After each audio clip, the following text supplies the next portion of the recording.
si je mâche le téléphone. Bonjour tout le monde. Alors je profite du petit déjeuner pour vous parler d'une leçon assez importante qui est l'accord dans le groupe nominal. Alors on a appris sur les dernières séances à repérer un groupe nominal. Donc on va le répéter, on va le redire après. Et il faut juste se rappeler que le groupe nominal, il s'accorde en genre et en nombre avec le nom.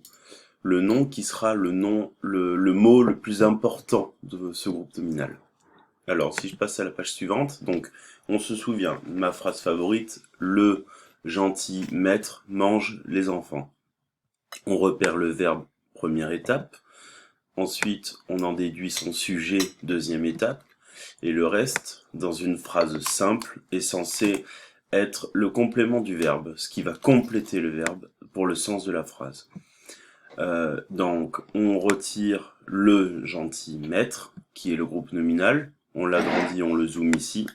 Et en effet, on se rend compte qu'il y a le nom, qui est maître, le déterminant, le, qui va avec maître, évidemment, et gentil, qui est accordé avec maître.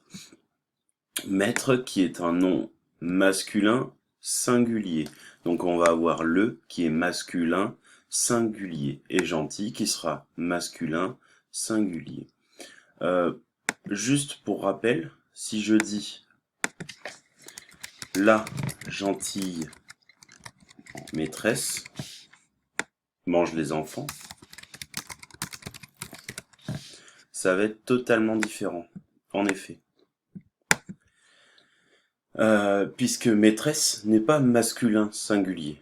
Maîtresse, donc ici, on a encore notre groupe nominal sujet, et le mot maîtresse est féminin singulier, ce qui fait qu'on n'aura pas le, on aura la, qui est un déterminant féminin singulier, et gentille, qui garde le même radical que gentil, mais n'aura pas la même terminaison en termes d'adjectif, vu qu'il sera féminin singulier.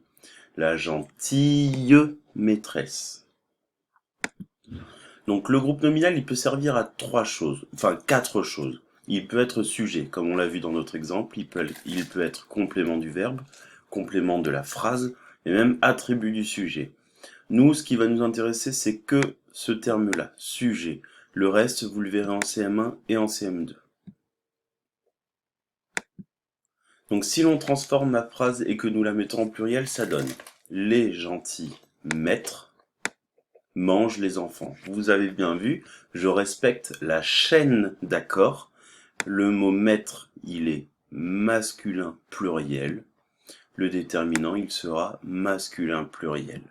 Et l'adjectif, les gentils maîtres, sera masculin pluriel. On peut le voir OS que j'ai mis ici, OS que j'ai mis ici.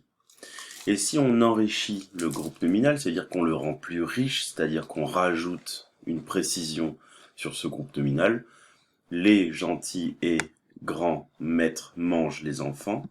Donc gentil, il y aura un S, et grand, il y aura un S. Le et n'est que là pour rendre la phrase plus fluide et plus jolie. Donc les déterminants et les adjectifs s'accordent en genre, c'est-à-dire féminin ou masculin, et en nombre, c'est-à-dire un ou plusieurs, on parle de la quantité, avec le nom. Et c'est le nom qui décide, c'est lui qui décide. Donc je vais vous donner quelques exercices pour vous entraîner.